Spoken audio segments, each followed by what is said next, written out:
చిన్న మంచి మాట ఏంటంటే, ఎక్కువ సంపాదించి తక్కువగా పొదుపు చేసే వ్యక్తి కన్నా, తక్కువగా సంపాదించి ఎక్కువగా పొదుపు చేసే వ్యక్తి పద్ధతిగా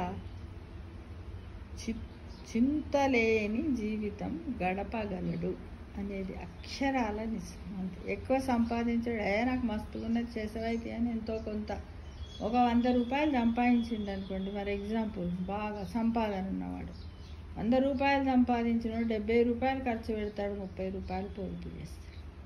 30 రూపాయలు సంపాదించిన ఏం చేస్తాడు? 15 రూపాయలు ఖర్చు పెడతాడు, 15 రూపాయలు పొదుపు చేస్తాడు. అంటే 50-50. ఇందులో ఎవరు? తక్కువగా సంపాదించినటువంటి అతనే ఎక్కువ పొదుపు చేశాడు, ఎక్కువగా సంపాదించినటువంటి అతను 30% పొదుపు చేశాడు. ఈ తక్కువగా సంపాదించిన వ్యక్తి 50% పొదుపు చేశాడు. కాబట్టి చీకు చింతలేని జీవితాన్ని గడుపుతాడు.